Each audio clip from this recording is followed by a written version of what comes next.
नमस्कार दोस्तों, आप सभी का स्वागत है हमारे चैनल एग्रीकल्चर एग्ज़ाम गुरु पर। आज का हमारा सब्जेक्ट है geo informatics and nano technology for precision farming, जो कि 5th सेमेस्टर का कोर्स है आपके बीएससी एग्रीकल्चर का। और ये मॉडर्न एग्रीकल्चर में भी हम पढ़ते हैं मास्टर्स में। तो आज का जो टॉपिक हमारा रहेगा वो रहेगा yield monitoring and soil mapping. चलिए तो फिर स्टार्ट करते हैं। स्टार्ट करने से पहले आप सभी से रिक्वेस्ट है कि हमारे वीडियो को देखें। अगर आपको पसंद आए तो लाइक करें, शेयर करें और सब्सक्राइब करना ना भूलें। लेक्चर 4 है आपका ये। इससे पहले जो 3 लेक्चर आपको मैंने डाल रखे हैं, आप अगर उनको पढ़ना चाहते हैं तो आप उनको हमारी प्लेलिस्ट में जाके चेक कर लें। तो yield monitoring and soil mapping, उपज की निगरानी और मृदा का मानचित्रण कैसे किया जाता है। ठीक है, तो पहला आपका जो पॉइंट रहेगा वो इंट्रोडक्शन ऑन यील्ड मॉनिटरिंग। तो यील्ड मॉनिटरिंग में जो आपकी उपज की निगरानी के लिए उपज की निगरानी का परिचय। To enable decision makers and planner to predict the amount of crop import and export, yield estimation well before harvest is imperative. मतलब यहाँ पर जो आपका है क्या रहेगा कि जो आपका प्लांट क्रॉप यील्ड है, जो आपकी उपज आती है, वो उपज की इंपोर्ट क्षमता या एक्सपोर्ट क्षमता कितनी है, वो इसके थ्रू आप फाइंड आउट की जाती है। और कितना प्रेडिक्ट किया जाता है कि इतना प्रोडिक्शन हो सकता है, मतलब हमने इतना लगाया है तो इतना एक अमाउंट, अप्रोक्स अमाउंट कैलकुलेट किया जाता है कि इस बार इतनी उपज होगी। ठीक है, जैसे कि but conventional methods are expensive, time consuming and prone to large error due to incomplete and inaccurate ground observation. क्या होता है कि जो हमारी पारंपरिक खेती चल रही है, पारंपरिक मेथड्स जो हमारी चल रही हैं, तो उनमें क्या होता है, गलती होने के ज़्यादा चांसेस होते हैं। क्यों? क्योंकि वहाँ पे ना प्रॉपर ऑब्जर्वेशन नहीं होता है। लोकल फार्मर है, उसके पास में वो चीज़ें नहीं अवेलेबल है, उसने अपना सही डाटा वो टाइम से नहीं लगा रहा है, टाइम पीछे लगाया, पानी टाइम पे नहीं दिया है। ठीक है ना, तो यील्ड उससे इफेक्ट होगी, तो वो आपको प्रॉपर कैलकुलेशन नहीं दे पाते हैं। जबकि इसके थ्रू हम क्या कर सकते हैं, रिमोट सेंसिंग के थ्रू यील्ड का कितनी उपज होगी या यील्ड कितनी होगी उसका हम अनुमान लगा सकते हैं। जबकि दूसरा क्या हो जाएगा आपका, data capture through remote sensing has the prospective capacity and the potential to exhibit special information at global scale. क्या होता है कि आपका इससे क्या जो रिमोट सेंसिंग है उससे जो डाटा कैप्चर किया जाता है तो वो पूरी जानकारी आपको मिल जाती है कि कितना डाटा आपका यहाँ पे अवेलेबल है, मतलब किस एरिया में कितना प्रोडक्शन हुआ है। तो पूरा खाली आप इससे इंडिया या फिर किसी लोकल स्टेट, लोकल एरिया का नहीं, जबकि आप पूरा लार्ज एरिया में या फिर सिमिलर टाइप की एक क्रॉप है, जैसे मान लीजिए राइस है, तो राइस एशिया में लग रही है, तो एशिया में कितने एरिया में लगी है, कितना उसका अप्रॉक्स प्रोडक्शन है, ये सारी इन्फॉर्मेशन आपको यहाँ से मिल जाती है। इस रिमोट सेंसिंग के थ्रू आपको आसानी रहती है जानने में। तो ये जो है डिफरेंस अप्रोचेस हैं। ठीक है, डिफरेंट अप्रोचेस कौन कौन सी है, तो डिफरेंट अप्रोचेस एरियल फोटोग्राफी होती है, मल्टी स्पेक्ट्रल स्कैनर होते हैं, रडार होता है, सैटेलाइट डाटा होता है। मतलब ये जो आपको जानकारी मिलती है वो कौन कौन से माध्यम से मिलती है, तो उसके जो माध्यम रहेंगे वो ये 4 माध्यम रहे हैं, जैसे कि या एरियल फोटोग्राफी है, मल्टी स्पेक्ट्रल स्कैनर है, रडार है और सैटेलाइट डाटा है। इनको हम डिटेल में देखते हैं। एरियल फोटोग्राफी जो होती है क्या होता है कि जो एरियल फोटोग्राफी, मान लीजिए जो हवा से, जैसे कि जो आपके बलून्स रहते हैं, एयर बलून उनमें लगा के, या ड्रोन हैं उनके माध्यम से, या जो आपके प्लेन्स होते हैं उनमें कैमरे फिट कर दिए जाते हैं, तो उनसे क्या होती हैं, इमेजेस को कैप्चर किया जाता है ना। और उन इमेजेस का यूज़, उन इमेजेस को बार बार यूज़ मतलब कैप्चर किया जाता है, तो उससे क्या होता है, अंतर आपका पता चल जाता है। और वो अंतर, आप उस अंतर से बता सकते हैं कि यील्ड में कितना परिवर्तन हो सकता है, कितना इफेक्ट हो सकता है, कितनी यील्ड हो सकती है ना। This is use for optimising use of resources for agriculture and crop inventory. तो मतलब यही क्या है, किसके लिए यूज़ किया जा रहा है, एग्रीकल्चर पर्पज़ के लिए। इनका वैसे तो और माध्यमों के लिए और जगहों के लिए और चीज़ों के लिए भी यूज़ किया जाता है, लेकिन हम जिस एग्रीकल्चर फील्ड में देख रहे हैं तो हम कृषि के लिए ही इसका उपयोग करते हैं। नहीं तो ये दूसरे जैसे आप ड्रोन ही देख लीजिए, आपने शादियों में देखा होगा, तो फोटोग्राफी के लिए यूज़ किया जाता है। बहुत सारी ऐसी जगहें होती हैं जहाँ पे आप नहीं जा सकते हैं, हाई हिल्स हैं या फिर ऐसे थोड़ा सा सकरे एरिया है जहाँ इंसान नहीं पहुँच सकता है, तो उसका यूज़ करके वहाँ का मैप लिया जाता है, वहाँ की कंडीशंस के बारे में जानकारी प्राप्त की जाती है। Black and white photography has been used for crop identification primarily based on ground appearance and the equivalent aerial photography from form of selected fields at 9 intervals during growing season। क्या किया जाता है कि ब्लैक एंड वाइट फोटोग्राफी ली जाती है, जो हमारा black and white पुराना चल रहा है, हम वैसी फ़ोटोज़ उससे क्या करते हैं, कैप्चर करते हैं और एक सीजन में 9 बार लेते हैं। ठीक है, तो हम जब 9 बार लेते हैं तो 9 बार में उसमें आपको हर बार में परिवर्तन दिखेगा, तो उस परिवर्तन से हम बेहतर अनुमान लगा सकते हैं और उसी के बीच में जो प्रोसेस होती है उसको हम कैलकुलेट कर सकते हैं, कब क्या डिफिशियंसी हो रही है, क्या प्रॉफिट है, क्या टॉक्सिसिटी हो सकती है, लग्जरी क्या हो सकता है। तो ये सारी चीज़ों का हमको टाइम टाइम पे डाटा इन फोटोग्राफी के थ्रू मिलता रहता है, और जो फसल में चेंज आ रहा है वो भी आपको दिखता रहेगा। देन जो आपका दूसरा पॉइंट रहता है मल्टी स्पेक्ट्रल स्कैनर। तो जो मल्टी स्पेक्ट्रल स्कैनर क्या होता है, ये बड़ी रेंज पे क्या करता है, बड़ी रेंज पे स्कैन करता है। ठीक है, और वो देखिए जैसे कि it use pattern recognization technique using a computer format to differentiate specific crop from other agricultural crops. अब अगर इसका पर्पस देख लिया जाए, क्या होता है कि जैसे बहुत सारी एग्रीकल्चरल क्रॉप लगी हैं, आपकी 3-4 फसलें लगी हुई हैं एक ही टाइम पे, सरसों लगी हुई है आपकी, इधर मान लीजिए इधर आपकी मूंगफली लगी हुई है, इधर धान लगी हुई है या फिर गेहूं लगा हुआ है। तो अब मान लीजिए जो भी क्रॉप्स आपकी वहाँ पे लगी हुई हैं सराउंडिंग में, मक्का लगा हुआ है, तो आप उसमें से जो क्रॉप है, किसी एक स्पेसिफिक क्रॉप के बारे में मल्टी स्पेक्ट्रल स्कैनर के थ्रू आप आइडेंटिफाई कर सकते हैं कि ये इसकी क्रॉप है, और इस तरीके की क्रॉप कहाँ कहाँ हैं उस एरिया में, वो भी आप इसके थ्रू जानकारी ले सकते हैं। Then it also help in species identification. तो और ये क्या होता है कि जो उसकी स्पीसीज होती है कि किस स्पीसीज से, किस वैरायटी से है या फिर उसकी प्रजाति क्या है, तो वो तक ये वेल कैलकुलेट या वेल मैनर में आपको डिफाइन कर देता है कि ये स्पीसीज लगी हुई है। ठीक है, तीसरा पॉइंट आपका आता है रडार। तो रडार क्या करता है, रडार भी एक माध्यम है रिमोट सेंसिंग का। तो रडार में क्या होता है, it helps in monitoring the yield concentration on seasonal change between the crops and numerous variables which are considered in making simplest determination. तो ये क्या करता है, ये हेल्प करता है कि जो फसलों के बीच में मौसम का परिवर्तन होता है, मौसम बदलते हैं तो सीजनल चेंजेस होते हैं, तो उससे क्या प्रभाव पड़ रहा है आपकी जो फसलें हैं उनके ऊपर, है ना, और उनमें जो चेंजेस आ रहे हैं वो आप आसानी से डिटरमाइन कर सकते हैं, आसानी से देख सकते हैं कि क्या क्या बदलाव आ रहे हैं। ठीक, और उनको आप अगर कोई प्रॉब्लम्स है तो उनको आप मैनेज कर सकते हैं। देन आपका आता है सैटेलाइट डाटा। तो सैटेलाइट डाटा क्या हो जाता है, predicting crop yield with conventional models prove to be unsuccessful in present days world. तो क्या है कि जो पहले जो हम जनरली जो हमारी पारंपरिक चलता आ रहा है, जो हमारी खेती चलती आ रही है, तो उसके थ्रू क्या हो जाता है कि हम अगर यील्ड के बारे में बताना चाहें कि क्रॉप यील्ड इतनी होगी, या प्रेडिक्शन लगाएं कि अनुमान लगाएं कि भाई इतना होगा, तो वो बहुत हद तक क्या होता है गलत बैठता है या फिर ज़्यादा टाइम लेता है, और गलत होने के चांसेस एरर क्या होता है ज़्यादा होती हैं उसमें।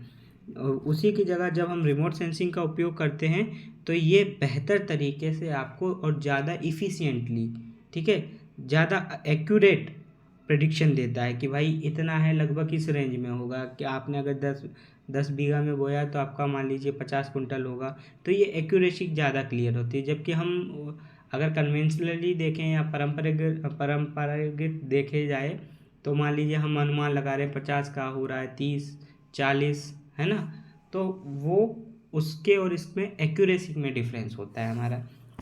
देन बात आ जाती है आपकी, और जो हमारा पहला सैटेलाइट्स है 1988 में IRS Indian remote sensing satellite छोड़ा गया था, ठीक है। वहाँ से हमारी रिमोट सेंसिंग की शुरुआत हुई थी। Yield estimated through remote sensing is indirect in nature. तो जो ईल्ड का एस्टिमेशन करते हैं कि हमारी ईल्ड कितनी होगी, है ना, जो अनुमान लगाते हैं, तो वो इसमें क्या होता है, इनडायरेक्ट होता है, डायरेक्ट नहीं होता है। क्यों डायरेक्ट मतलब तो यही हो जाएगा कि जब हम कन्वेंशनल करेंगे, जो हम फील कर रहे हैं, टच कर रहे हैं, नाप रहे हैं, तौल रहे हैं, वो हमारा डायरेक्ट हो जाएगा। अब ये क्या करता है, ये सिर्फ डाटा को कलेक्ट करता है, किसके, रेडिएशंस के थ्रू, है ना, इमेजेस के थ्रू। तो वो क्या करता है, तो ये क्या हो गया, इनडायरेक्ट मेथड हो जाती है। Recently, researchers are using coarse resolution data as a sampling tool to estimate the yield through remote sensing for increasing precision. तो मतलब जो आपका परिशुद्धता को बढ़ाने के लिए क्या कर रहे हैं कि जो रिसर्चर हैं वो एज ए सैम्पलिंग इसको यूज़ कर लेते हैं, रिमोट सेंसिंग को। इससे रिमोट सेंसिंग से जो डाटा मिलता है उसको क्या क्या कर लेते हैं, एज ए सैंपल का यूज़ कर लेते हैं कि भाई ये सैंपल, इस एरिया का ये सैंपल है, ये एक्यूरेसी है। तो उससे उनको प्रिडिक्शन में या उनको आगे के काम में, रिसर्च में बहुत मदद मिलती है। और एज वेल एज ये सिर्फ उनको नहीं, आपके जो एग्रीकल्चर सेक्टर है, किसान हैं, उन लोगों को भी इससे प्रॉफिट होता है। फिर ये तो आपका हो गया ईल्ड मॉनिटरिंग, कि हम ईल्ड को मॉनिटर कर रहे हैं, ईल्ड के बारे में हम जानकारी निकाल रहे हैं, कैसी है, क्या है, कितनी होगी, ये सारी जानकारी हम उससे निकाल लेते हैं। दूसरा होता है कि हम इन्हीं चीज़ों का उपयोग करते हैं सॉइल मैपिंग के लिए, या फिर मृदा का हमको मानचित्रण के लिए। जैसे हम, क्या होता है कि हमारा जो एरिया है, तो मृदा है हमारे यहाँ पे, कौन सी मृदा है, कितने एरिए में है, किस टाइप की है, ये कैलकुलेट और कैलकुलेशन के लिए, या फिर इसके मैप बनाने के लिए, जो हम मानचित्र बनाते हैं उनको बनाने के लिए हम इसका उपयोग, इन रिमोट सेंसिंग का उपयोग करते हैं, ठीक है। तो क्या होता है कि देखिए, soil maps are required to differentiate scale varying from 1:1 million to 1:4,000 to meet the requirement of planning at various level. तो हमारा अगर देखा जाए छोटा से छोटा, बड़े और बड़े से बड़ा रीजन, हम इससे क्या कर सकते हैं, 1:1 स्केल, 1:1 मिलियन से लेके 1:4,000 मिलियन तक का जो डाटा है उसको हम कैलकुलेट कर सकते हैं। अब इससे क्या हो जाएगा, स्केल से आप क्या समझते हैं कि यहाँ पर मानचित्र जब भी बनाते हैं तो आप सीधी सी जानते हैं कि 1 किलोमीटर का मान लीजिए एक रेंज है, तो 1 किलोमीटर को 1 सेंटीमीटर में उन्होंने रख दिया। अगर मान लीजिए आपकी स्केल पे 1 सेंटीमीटर है, तो वो क्या हो जाएगा कि ऑन लैंड जब जाएंगे, ऑन फील्ड आप जाएंगे, तो फील्ड पे उसकी रेंज वही कितनी होगी, 1 किलोमीटर होगी। तो वही उसी बेसिस पे ये एक स्केल का डाटा दिया गया है, स्केल बताया कि 1:1 से लेके 1:4,000 तक होगा। देन दूसरी बात आती है आपका, as the scale of soil map has direct correlation with the information content and field investigation that are carried out. Small scale soil maps of 1:1 millions are needed for macro level planning at national level. तो जो आपका 1:1 million का जो हम scale use करते हैं, 1:1 million मतलब क्या है कि आप एक पॉइंट हम यूज़ कर रहे हैं वो 1 मिलियन एरिया के लिए, मान लीजिए मीटर में, किलोमीटर्स में आप मान रख रहे हैं, तो एक नेशनल किलोमीटर्स में रख रहे हैं। तो अब क्या हो जाएगा कि इसके थ्रू हम क्या कर सकते हैं, मैक्रो लेवल पे इसका यूज़ किया जाता है, इस स्केल का। आप किसी एरिया का मानचित्र बना रहे हैं और एक कंट्री को आपको उसमें दर्शाना है, तो अगर आप मान लीजिए 1 सेंटीमीटर में 1 किलोमीटर मानेंगे, तो क्या हो जाएगा, जगह मैप बहुत बड़ा मैप बनेगा। और मैप क्या होता है, छोटा होता है, छोटे मैप में क्या, ज़्यादा जानकारियाँ। तो उसके लिए एक को आप क्या कर सकते हैं, 1000 मीटर, 10,000 मीटर, है ना, 1,000 किलोमीटर, 10,000 किलोमीटर, या फिर 20,000 किलोमीटर, 50,000 किलोमीटर। तो इस तरीके से यहाँ पे एक और एक इक्वल टू 1 मिलियन रखा गया है, ठीक है। तो स्केल पे जब एक होगा तो वो कितने एरिया के बराबर होगा, 1 मिलियन हेक्टेयर के या फिर किलोमीटर के बराबर होगा।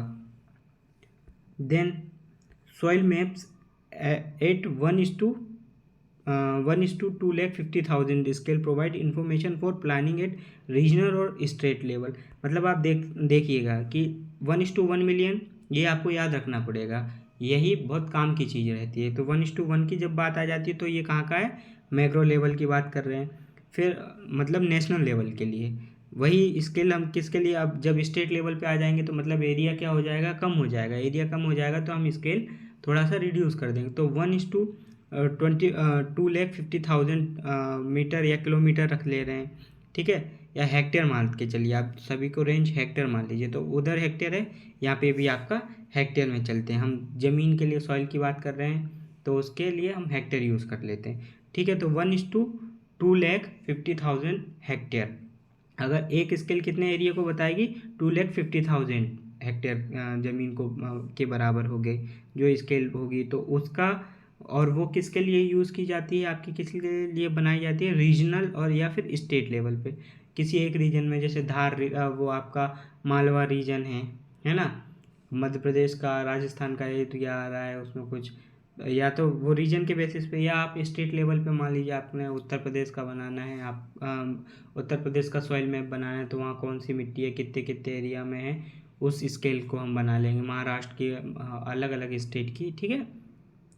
देन तो इससे क्या होता है कि हाँ, state level with journalist interpretation of soil information for determining the suitability and limitations for several agricultural use and requires less intensity of soil observation and time. तो यहाँ से आपको बेहतर जानकारी के लिए और आसानी से इंफॉर्मेशन को डिटरमाइन करने के लिए, वहाँ की जो जानकारियाँ उनको एकत्रित करने के लिए और उनको पॉइंट आउट करने के लिए मैप पे मानचित्र बनाने में इन चीज़ों से इस स्केल का यूज़ करते हैं और इससे ये आसानी होती है। फिर आती है आपकी बात सॉइल मैप एट 1:50,000 स्केल, मतलब 1:50,000 hectare scales were associated of soil series are differentiated serve the purpose for planning resources conservation and optimum land use at district level and require modern intensity of observation in the field। तो यहाँ पर आप क्या बात कर रहे हैं कि जब और छोटे एरिया पे आ जाते हैं हमको, जैसे मान लीजिए अभी तक हम कहाँ चल रहे थे, स्टेट लेवल पे चल रहे थे, अब हमें डाटा चाहिए किसी डिस्ट्रिक्ट का, उत्तर प्रदेश है, अब हम उत्तर प्रदेश में हैं तो उत्तर प्रदेश का मैनपुरी डिस्ट्रिक्ट है, कन्नौज डिस्ट्रिक्ट है, आगरा डिस्ट्रिक्ट है, कानपुर डिस्ट्रिक्ट है, तो इनका उनको डाटा चाहिए। तो उसके लिए हम क्या करेंगे, अब वो एरिया कम हो गया, ठीक, एरिया कम हो गया है तो मतलब एरिया कम है तो उसको हम थोड़ा और डिटेल में, ज़्यादा डिटेल में दिखा सकते हैं, थोड़ा दूर बता सकते हैं। तो हम यहाँ पे 1 सेंटीमीटर किसके बराबर मान रख ले रहे हैं, हम 50 हेक्टेयर के, सॉरी 50,000 हेक्टेयर के बराबर रख ले रहे हैं, ठीक है। 2.5 लाख पे स्टेट लेवल चल रहा है, 50,000 पे कौन चल रहा है आपका, 50,000 पे चल रहा है आपका डिस्ट्रिक्ट लेवल, जबकि 1 मिलियन पे क्या था, 1 मिलियन पे था आपका 1 मिलियन या 10 लाख बोल दीजिए, 10 लाख हेक्टेयर वो नेशनल लेवल के लिए स्केल का यूज़ किया जाता है। ये ज़्यादातर आ जाता है क्वेश्चन में, तो यहाँ पे हम क्या करेंगे, डिस्ट्रिक्ट लेवल को ऑप्टिमाइज़ कर सकते हैं इसके थ्रू। देन फिर बात आती है आपकी लार्ज स्केल सॉइल मैप्स। तो अब आपको क्या चाहिए, large scale soil map, scale क्या होनी चाहिए, लार्ज होनी चाहिए। तो हम उसके लिए 1:8,000 और 1:4,000 scale are specific purpose maps which can be generated through high intensity of field observation based on map at 1:50,000 scale of large scale area photography और very high resolution satellite data। तो यहाँ पे क्या कर रहे हैं, हमको लार्ज स्केल की बात आती है। जब लार्ज स्केल की हम बात करेंगे मतलब ज़्यादा गहराई से, अब हम किसी एरिया के बारे में ज़्यादा गहराई, ब्लॉक लेवल पे आप आ जाइए मान लीजिए, तो हम ब्लॉक लेवल को, हमें एक ब्लॉक है, अब आगरा है तो आगरा का मान लीजिए एक कोई ब्लॉक है, एतमादपुर ब्लॉक है, हम बात कर लेते हैं एतमादपुर ब्लॉक की। तो उस ब्लॉक का हमको डाटा क्रिएट करना है, सॉइल का चित्रण करना है कि कौन सी मृदा है, कितना एरिया है। तो उसको हम क्लासिफाई करने के लिए क्या क्या यूज़ करेंगे, उसको हम क्लासिफाई करने के लिए या उसका वर्गीकरण करने के लिए, मैप बनाने के लिए स्केल का 1 सेंटीमीटर के बराबर कितने को रख लेंगे, 8,000 हेक्टेयर या फिर 1:4,000 हेक्टेयर, ठीक है। तो इतने एरिया का हम इस्तेमाल करेंगे। अब जब हम इतने एरिया का इस्तेमाल करेंगे तो हमारे लिए क्या हो जाएगा, और डिटेल में ज़्यादा बहुत सारी जानकारियाँ हम इसके अंदर देख सकते हैं, एकत्रित कर सकते हैं। और वो डाटा आपको मिलेगा कहाँ से, फील्ड से। ठीक है, किसका उपयोग कर यहाँ पे किया जाएगा, आपके रिमोट सैटेलाइट्स का। ठीक, उपग्रह जो आपके हैं उन उपग्रहों का उपयोग करेंगे, या फिर हम किसका उपयोग करेंगे, ड्रोन्स का। एरियल फोटोग्राफी हम ले लेंगे, एरियल इमेजेस कलेक्ट करेंगे, तो यहाँ से हम इसका डाटा कलेक्ट कर लेंगे। और ये क्या होता है कि ये थोड़ा आसान रहता है। Then similarly, information on degraded land like salt affected soils, eroded soils, waterlogged areas, zoom land, shift cultivation, etc. is required at different scale for planning strategies for reclamation and conservation of degraded land.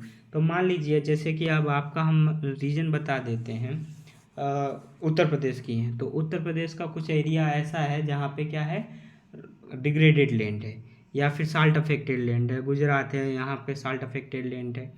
तो उन area का क्या करते हैं हम, उन area का map बनाते हैं इसके थ्रू।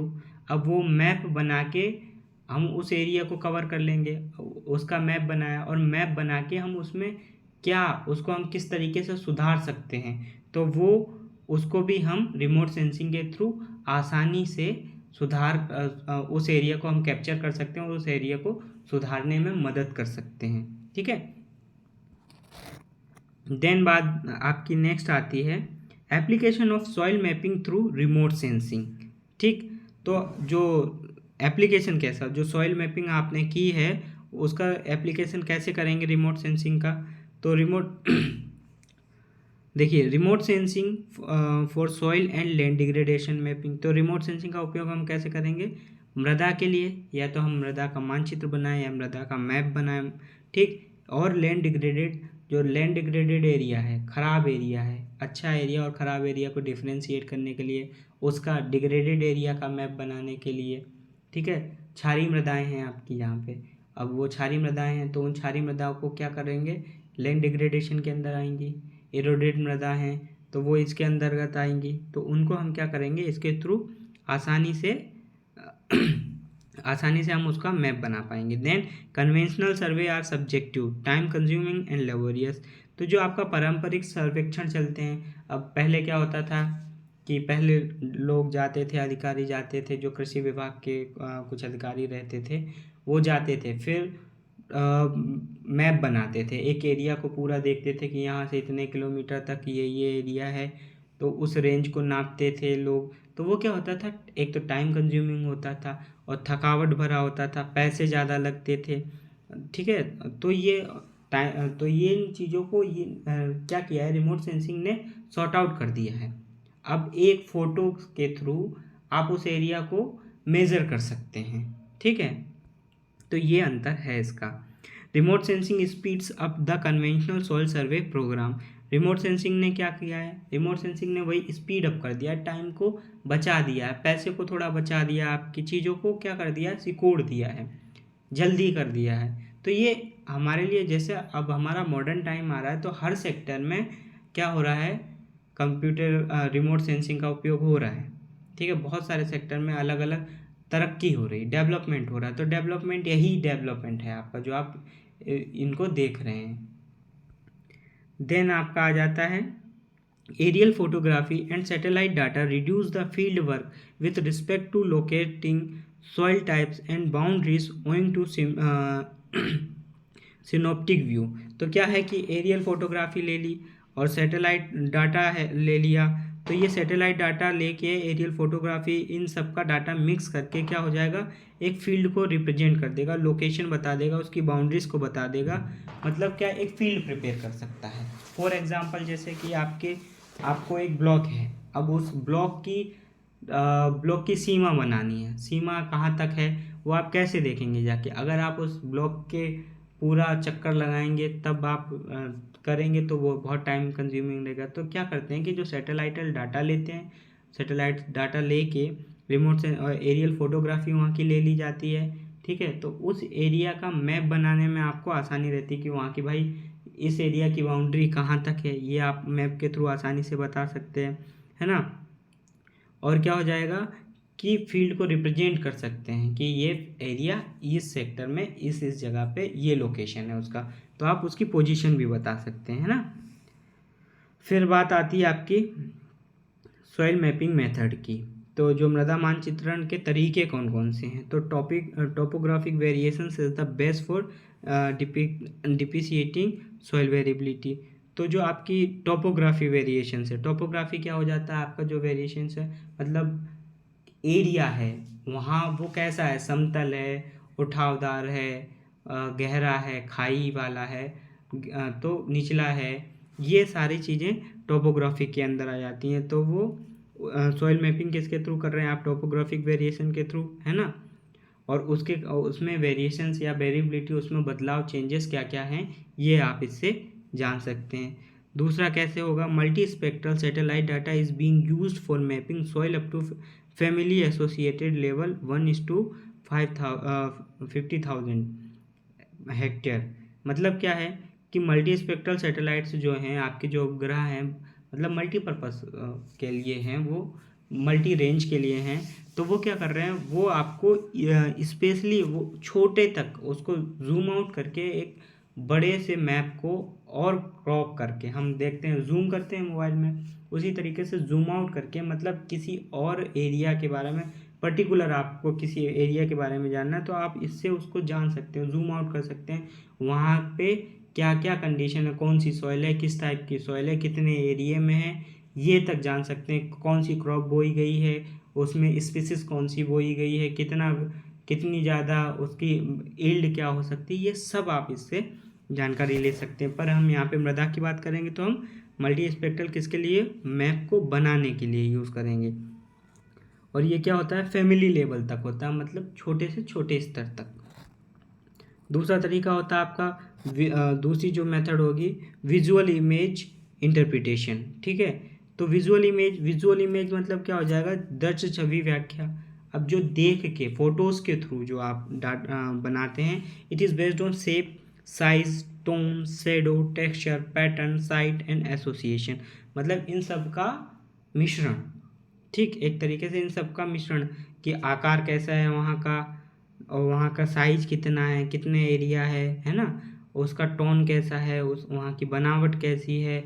तो ये सारी जानकारी आप फोटोज़ के थ्रू इसमें कलेक्ट कर लेते हैं। This is relatively simple and inexpensive. तो ये क्या होता है, आसान होता है भाई, फ़ोटो लेना किसी एरिया को नापने से अच्छा कि एक एरिया की फ़ोटो ले लेना, और उसको वो आप आराम से उससे क्या कर सकते हैं, पॉइंट आउट कर सकते हैं। आसान, ये क्या हो जाता है आपके लिए, आसान हो जाता है किसी मैप को बनाने के लिए और जानकारियाँ देने के लिए, मुख्यतः इन्फॉर्मेशन देने के लिए, ठीक।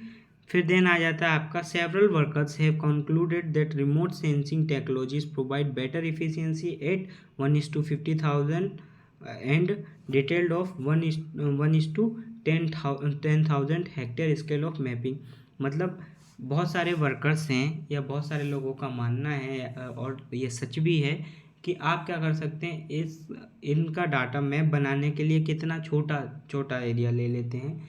तो एक सेंटीमीटर में हमने मान लीजिए 50,000 हेक्टेयर रखा है, या 1 सेंटीमीटर में हमने 10,000 हेक्टेयर रखा है, तो वो क्या हो जाएगा, आसानी से ओपन और बहुत सारी जानकारियों के साथ एक जानकारियाँ मिल जाएंगी और हम एक मैप उसका तैयार कर सकते हैं। देन कंप्यूटर एडेड अप्रोच, फिर क्या होता, थर्ड स्टेप है इसमें कि, या तीसरा तरीका है कंप्यूटर एडेड अप्रोच हम रख लेते हैं। कंप्यूटर एडेड अप्रोच क्या हो जाएगा, अब ये सारे चीज़ देखिए एक दूसरे से कोरिलेट करता है, और ये एक अकेला काम नहीं करता, ये सारे मिलके काम करते हैं, तब आपके रिजल्ट आते हैं और वो रिजल्ट आपको हेल्पफुल होते हैं। Numerical analysis of remote sensing data utilizing the computer has been developed because of requirement to analyze faster and extract information from the large quantity of data। तो क्या हो जाएगा आपका, न्यूमेरिकल एनालिसिस हो जाएगी, यहाँ पे रिमोट सेंसिंग डाटा का उपयोग करा जाएगा, है ना। तो ये क्या कर देगा कि आपकी इन्फॉर्मेशन को ज़्यादा एक्यूरेट और ज़्यादा जल्दी, ज़्यादा इफ़िशिएंटली आपको बता पाएगा। फॉर एग्जांपल कि आपने मान लीजिए एक एरिया देखा है कि 50 यहाँ पे 50 किलो है होता है, तो आप अलग अलग 50-50 किलो को जोड़ के बताएंगे, न्यूमेरिकली सॉल्व करेंगे, कैलकुलेट करेंगे और तब आप डाटा बताएंगे। कंप्यूटर क्या करता है, ऑटोमेटिक मशीन होता है, वो आपसे कई ज़्यादा गुना फास्ट काम करता है। तो वो क्या करता है, इन इन्फॉर्मेशन को पहले क्या करता है, न्यूमेरिकली देखता है, एनालाइज करता है, और एनालाइज करके रिमोट सेंसिंग का जो डाटा होता है, जो आपने इमेजेस से लिया है या फिर रडार से लिया है, इन सारे डाटा को क्या करता, कलेक्ट करता, कंबाइन करता और उनका प्रॉपर आपको एक रेंज बता देता है। ठीक है, जल्दी से कैलकुलेट कर देता है और चीज़ों को आसान कर देता है। Computer aided technique utilize the spectral variation for classification. क्या हो जाएगा, अब जो कंप्यूटर एडेड टेक्निक्स हैं, तो मतलब computer aided techniques, suppose that आप सॉफ्टवेयर की बात कर रहे हैं, फॉर एग्जांपल ऐप्स की बात कर लूँगा। कंप्यूटर एडेड में मैंने, जैसे आपने अभी चल रहा है प्लांटिक्स ऐप देखा होगा, बहुत सारे ऐप हैं, आप उसको स्कैन कर लीजिए, किसी चीज़ को आपने उसको स्कैन किया, स्कैन करने से आपको बता देगा कि ये प्लांट किसका है ना, ये प्लांट किस स्पीसीज का है, इसका स्पेसिफिक नाम क्या है। तो ये सारा डाटा अपने आप तो आया नहीं है, किसी चीज़ की इमेज पहले ली गई, उसके साथ उसका नाम डाला गया, ये सारा जब कलेक्शन हुआ वो क्या हो, कंप्यूटरकृत कर दिया गया। ठीक है, कंप्यूटर में ये सारा डाटा पहले इंस्टॉल किया गया, अब वो उस सिमिलर डाटा से आप उसका एज अ सैम्पल यूज़ कर सकते हैं और आप किसी चीज़ को आइडेंटिफाई कर सकते हैं। ठीक है, वो वाली चीज़ यहाँ पे आ गई। Then pattern recognition in remote sensing assist in identification of homogeneous areas, which can be used as a base for carrying out detailed field investigation and generation models between remote sensing and field parameters। मतलब वही बताया है यहाँ पे भी कि जो pattern recognition कर सकता है, पैटर्न रिकॉग्नाइजेशन कर सकता है मतलब कैसा, कि मान लीजिए कि आपका एक ब्लॉक है, उस ब्लॉक में 3 फसलें लगाई हुई हैं, तो उन 3 फसलों में से सबसे ज़्यादा फसल कौन सी है ये कैलकुलेट कर देगा, कितने एरिए में है ये कैलकुलेट कर देगा। होता है कि एक फील्ड में किसी ने अपनी क्रॉप लगाई, दूसरे फील्ड में दूसरी क्रॉप है और तीसरे फील्ड में फिर सिमिलर पहली क्रॉप हो सकती है, लगातार 2 फील्डों में सिमिलर क्रॉप है, तो वो ये होमोजीनियस एरियाज़ को कैलकुलेट करके आपको अलग अलग डिफ्रेंशिएट कर देगा, क्लासीफाई कर देगा, वर्गीकरण कर देगा कि वर्ग अलग अलग आपको आसानी से सब चीज़ों के बारे में बता देगा और वहाँ के पैरामीटर्स के बारे में बता देगा और क्या तकनीक उपयोग कर सकते हैं हम, कौन सी मशीन्स यूज़ कर सकते हैं। तो ये सारी चीज़ों को भी प्रेडिक्ट कर देगा ताकि आपको आगे हार्वेस्टिंग में और आगे की प्रक्रियाओं में मदद मिल जाए। Then major problem with conventional soil survey and soil cartography is accurate declination of boundaries. Field observation based on conventional soil survey are tedious and time consuming। वही मैंने जैसा कि बताया कि जो आपका मृदा है, मृदा के जो हम मानचित्र बनाते हैं, तो मानचित्रों में क्या होता है कि भाई बाउंड्रीज बना रहे हैं, उन बाउंड्रीज को बनाने में या उनको मापने में क्या बहुत समय लगेगा, और आप रिमोट सेंसिंग के थ्रू उसको एज फास्ट एज कर सकते हैं, बहुत जल्दी उसका मानचित्र किसी एरिया का आप बना सकते हैं। तो वो क्या होगा, थकाऊ भी नहीं होगा, ज़्यादा पैसा भी नहीं लगेगा और टाइम कंज्यूमिंग भी नहीं होगा। ठीक है, तो रिमोट सेंसिंग क्या करेगा, remote sensing data is conjunction with ancillary data provides the best alternative with a better delineation of soil mapping units. तो सहायक डेटा के साथ संयोजन में रिमोट सेंसिंग डेटा सबसे अच्छा प्रदान करता है, मतलब फुल डिटेल्स आपको आसानी से मिल जाएंगी। चलिए, तो फिर धन्यवाद। अगर आपको कुछ नहीं समझ में आया हो, आप इसके कमेंट बॉक्स में कमेंट करें, हम उसका रिप्लाई करेंगे और आपको अच्छे से जानकारी प्रोवाइड करने की कोशिश करेंगे। धन्यवाद।